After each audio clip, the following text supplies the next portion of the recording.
The Old Man and the Sea. 2. Usually, when he smelled the land breeze, he walked up and dressed to go and wake the boy.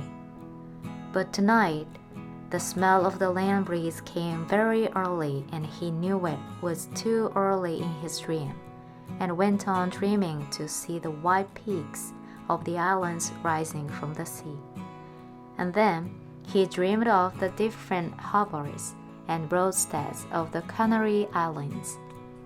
He no longer dreamed of storms, nor of women, nor of great occurrences, nor of great fish, nor fights, nor contests of strength, nor of his wife. He only dreamed of places now, and of the lions on the beach. They played like young cats in the dusk, and he loved them as he loved the boy. He never dreamed about the boy. He simply woke, looked out the open door at the moon, and unrolled his trousers and put them on. He urinated outside the shack and then went up the road to wake the boy. He was shivering with the morning cold, but he knew he would shiver himself warm, and that soon he would be rowing. The door of the house where the boy lived was unlocked, and he opened it and walked in quietly with his bare feet. The boy was asleep on a cot in the first room, and the old man could see him clearly with the light that came in from the dying moon. He took hold of one foot gently and held it until the boy woke and turned and looked at him. The old man nodded, and the boy took his trousers from the chair by the bed and, sitting on the bed, pulled them on. The old man went out the door, and the boy came after him. He was sleepy, and the old man put his arm across his shoulders and said, "I am sorry." "Keva," the boy said, "it is what a man must do." They walked down the road to the old man's shack, and all along the road in the dark, barefoot men were moving carrying the masts of their boats. When they reached the old man's shack, the boy took the rolls of line in the basket and the harpoon and gaff, and the old man carried the mast with the furled sail on his shoulder. "Do you want coffee?" the boy asked. "We'll put the gear in the boat and then get some." They had coffee from condensed milk cans at an early morning place that served fishermen. "How did you sleep, old man?" the boy asked. He was waking up now, although it was still hard for him to leave his sleep. "Very well, Madeline," the old man said. "I feel confident today." "So do I," the boy said. "Now I must get your sardines and mine, and your fresh baits. He brings our gear himself. He never wants anyone to carry anything." "We are different," the old man said. "I let you carry things when you were 5 years old." "I know it," the boy said. "I'll be right back. Have another coffee. We have credit here." He walked off barefooted on the coral rocks to the ice house where the baits were stored. The old man drank his coffee slowly. It was all he would have all day, and he knew that he should take it. For a long time now, eating had bored him, and he never carried a lunch. He had a bottle of water in the bow of the skiff, and that was all he needed for the day. The boy was back now with the sardines and the 2 baits wrapped in a newspaper, and they went down the trail to the skiff, feeling the pebble sand under their feet, and lifted the skiff and slid her into the water. "Good luck, old man." "Good luck," the old man said. He fitted the rope lashings of the oars onto the thole pins, and leaning forward against the thrust of the blades in the water, he began to row out of the harbor in the dark. There were other boats from the other beaches going out to sea, and the old man heard the dip and push of their oars, even though he could not see them now. The moon was below the hills. Sometimes someone would speak in a boat, but most of the boats were silent except for the dip of the oars. They spread apart after they were out of the mouth of the harbor, and each one headed for the part of the ocean where he hoped to find fish. The old man knew he was going far out, and he left the smell of the land behind and rowed out into the clean early morning smell of the ocean. He saw the phosphorescence of the Gulf weed in the water as he rowed over the part of the ocean that the fishermen called the Great Well, because there was a sudden deep of 700 fathoms, where all sorts of fish congregated because of the swirl the current made against the steep walls of the floor of the ocean. Here there were concentrations of shrimp and bait fish, and sometimes schools of squid in the deepest holes, and these rose close to the surface at night, where all the wandering fish fed on them. In the dark the old man could feel the morning coming, and as he rowed he heard the trembling sound as the flying fish left the water, and the hissing that their stiff-set wings made as they soared away in the darkness. He was very fond of flying fish, as they were his principal friends on the ocean. He was sorry for the birds, especially the small delicate dark terns that were always flying and looking at almost never finding, and he thought, the birds have a harder life than we do, except for the rubber birds and the heavy, strong ones. Why did they make birds so delicate and fine as those sea swallows when the ocean can be so cruel? She is kind and very beautiful, but she can be so cruel, and it comes so suddenly, and such birds that fly, dipping and hunting, with their small, sad voices are made too delicately for the sea. He always thought of the sea as la mar, which is what people call her in Spanish when they love her. Sometimes those who love her say bad things of her, but they are always said as though she were a woman. Some of the younger fishermen, those who used buoys as floats for their lines and had motorboats, bought when the shark livers had brought much money, spoke of her as El Mar, which is masculine. They spoke of her as a contestant or a place or even an enemy. But the old man always thought of her as feminine and as something that gave or withheld great favors. And if she did wild or wicked things, it was because she could not help them. The moon affects her as it does a woman, he thought. He was rowing steadily, and it was no effort for him, since he kept well within his speed, and the surface of the ocean was flat except for the occasional swirls of the current. He was letting the current do a third of the work, and as it started to be light, he saw he was already farther out than he had hoped to be at this hour. I worked the deep wells for a week and did nothing, he thought.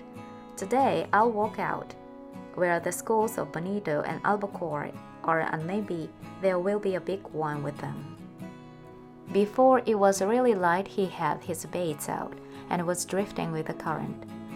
One bait was down 40 fathoms. The second was at 75, and the third and fourth were down in the blue water and 100 and 125 fathoms.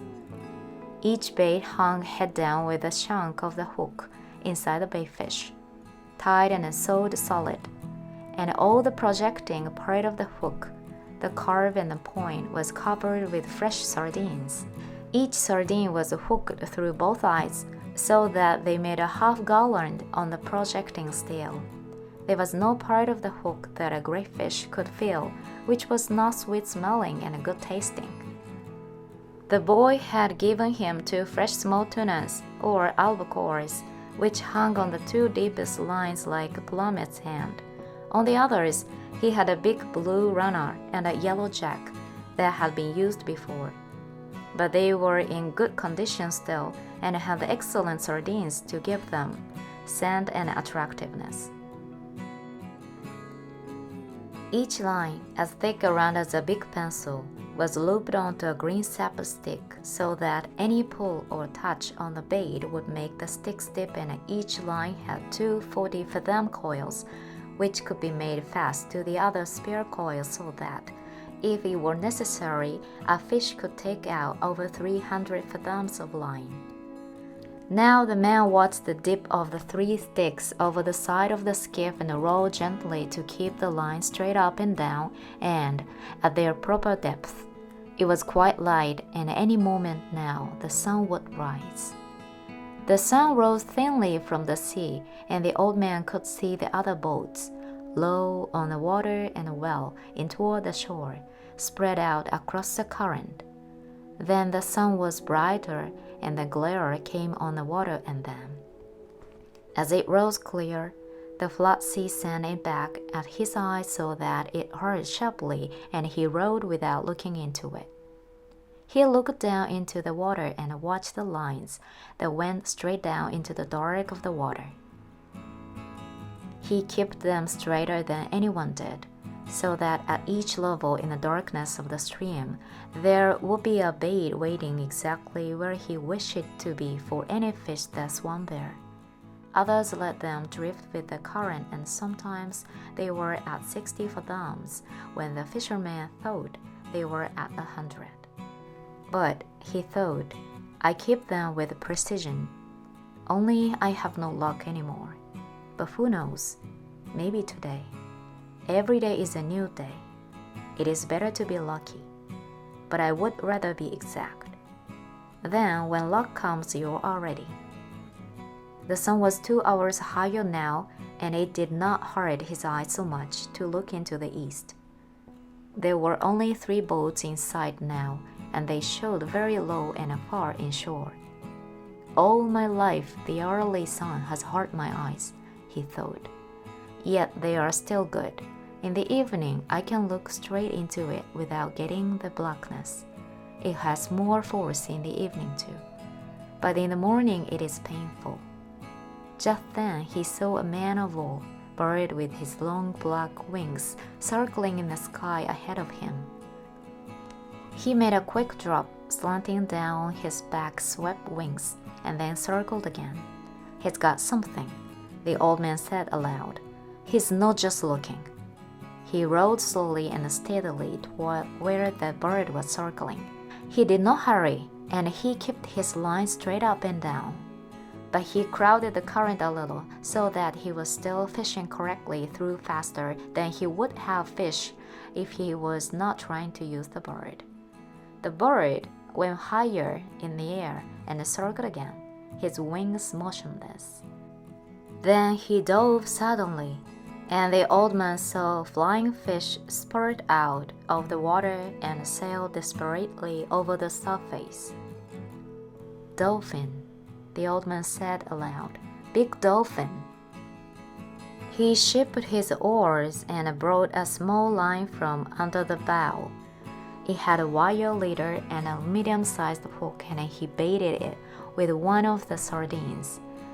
He let it go over the side and then made it fast to a ring bolt in the stern. Then he baited another line and left it coiled in the shade of the bow. He went back to rowing and watching the long-winged black bird, who was working now, low over the water. As he watched the bird dip it again, slanting his wings for the dive and then swinging them wildly and ineffectually as he followed the flying fish, the old man could see the slight bulge in the water that the big dolphin raised as they followed the escaping fish. The dolphin were cutting through the water below the flight of the fish and would be in the water, driving at speed, when the fish dropped. It is a big school of dolphin, he thought. They are widespread, and the flying fish have little chance. The bird has no chance. The flying fish are too big for him, and they go too fast. He watched the flying fish burst out again and again, and the ineffectual movements of the bird. The school has gotten away from me, he thought. They are moving out too fast and too far. But perhaps I will pick up a stray and perhaps my big fish is around them. My big fish must be somewhere. The clouds over the land now rose like mountains, and the coast was only a long green line with the gray-blue hills behind it. The water was a dark blue now, so dark that it was almost purple. As he looked down into it, he saw the red sifting of the plankton in the dark water and the strange light the sun made now. He watched his lines to see them go straight down out of sight into the water, and he was happy to see so much plankton because it meant fish. The strange light the sun made in the water, now that the sun was higher, meant good weather, and so did the shape of the clouds over the land. But the bird was almost out of sight now, and nothing showed on the surface of the water but some patches of yellow, some bleached sargasso weed, and the purple, formless, iridescent, gelatinous bladder of a Portuguese man-of-war floating close beside the boat. It turned on its side and then righted itself. It floated cheerfully as a bubble with its long deadly purple filaments trailing a yard behind it in the water. Agamala. The man said, "You whore." From where he swung lightly against his oars, he looked down into the water and saw the tiny fish that were colored like the trailing filaments and swam between them, and under the small shade the bubble made as it drifted. They were immune to its poison. But men were not, and when someone of the filaments would catch on a line and rest there, slimy and purple, while the old man was working a fish, he would have welts and sores on his arms and hands of the sort that poison ivy or poison oak can give. But these poisonings from the aguamala came quickly and struck like a whiplash. The iridescent bubbles were beautiful, but they were the falsest things in the sea, and the old man loved to see the big sea turtles eating them. The turtles saw them, approached them from the front, then shut their eyes so they were completely carapaced and ate them, filaments and all. The old man loved to see the turtles eat them, and he loved to walk on them on the beach after a storm and hear them pop when he stepped on them with the horny soles of his feet. He loved green turtles and hawksbills with their elegance and speed and their great value, and he had a friendly contempt for the huge, stupid loggerheads, yellow in their armor plating, strange in their love-making, and happily eating the Portuguese man-of-war with their eyes shut.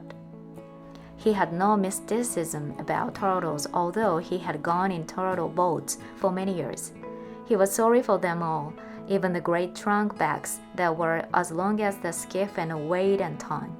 Most people are heartless about turtles because a turtle's heart will beat for hours after he has been cut up and butchered. But the old man thought, "I have such a heart too, and my feet and hands are like theirs." He ate the white eggs to give himself strength. He ate them although made to be strong in September and October for the truly big fish. He also drank a cup of shark liver oil each day from the big drum in the shack where many of the fishermen kept their gear. It was there for all fishermen who wanted it. Most fishermen hated the taste, but it was no worse than getting up at the hours that they rose, and it was very good against all colds and grips, and it was good for the eyes. Now the old man looked up and saw that the bird was circling again.